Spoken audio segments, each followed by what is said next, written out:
To France, where President Emmanuel Macron is set to meet more than 200 mayors of areas affected by days of unrest following the police shooting of a teenager. The turmoil comes amid controversy surrounding a fundraiser for the policeman who shot dead the 17-year-old last week, sparking nationwide unrest. Politicians from the centre and left of the political spectrum have condemned the fundraising initiative, which was started by a far-right media commentator. They've called it shameful and scandalous. So far, more than $1 million has been raised for the police officer via the GoFundMe platform. A separate appeal for the family of the teenager, Nahel M, who was killed, has raised significantly less. Donations for the family are currently standing at around $215,000. Well, let's cross live now to our correspondent Jenny Hill, who's in Marseille. Jenny, I want to ask you about that meeting that's going to be held by Emmanuel Macron in just a minute. But first, I wonder if you can tell us more about the experience in Marseille. What's been happening there? Yeah, it's been pretty calm here the last couple of nights, probably because the authorities here, as they have across France, have kept in place measures to try to stop outbreaks of violence. 45,000 police, of course, across the country's streets.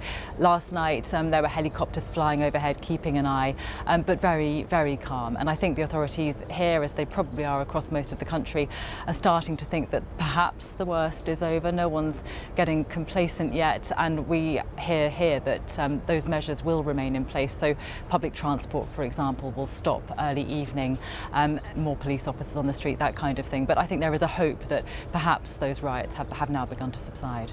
It's so beautiful, the scene behind you. Was there a lot of damage?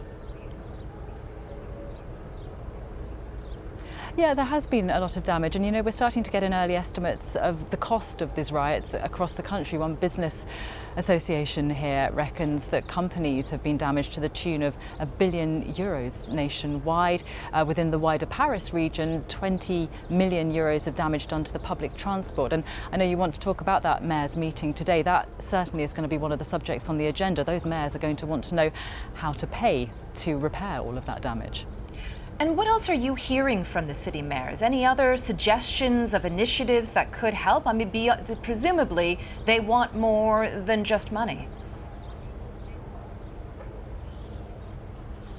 Yeah, I mean, we don't have details of specific initiatives yet, but I think what is crucial to today's talks, and probably the reason that they're holding them, is to try to find out exactly what it was that lay beneath this outbreak of violence. We know what the immediate cause was, the shooting dead of a 17-year-old boy by a police officer, but these riots have really revealed a very profound sense of anger, frustration and social division right the way across the country, as well as concerns about racism and police brutality. And those are subjects which it's going to take a long time to tackle. I spoke to the mayor of Marseille yesterday. He'll be at that meeting, and he himself acknowledged to me that this is a divided city. He said divided between people who are poor and people who are not, and people, crucially, who feel as though the state works for them, who are connected to the state, and those who are not. I spent a great deal of time yesterday in the north of Marseille, because you're right, this looks gorgeous, doesn't it? But this is a city of two halves. If you go to the north, you come across neighbourhoods where people live with significant deprivation and very high levels of gun and drug-related crime, which claims the lives of children every year. And if you speak to people in those areas, they have very little faith in the French authorities. Emmanuel Macron, the French president, actually did visit Marseille just a couple of days before the riots broke out in Paris to talk about a long-term initiative that he announced 2 years ago to try to tackle that crime, that deprivation on those estates. People there say to us, we don't feel like the authorities are helping us. We very rarely, for example, see the police turning up when there's trouble here. We're left to fend for ourselves. And it's that level of disaffection that President Macron and those 200 mayors are going to really have to get to grips with. Okay, Jenny Hill, thank you for speaking to us from Marseille.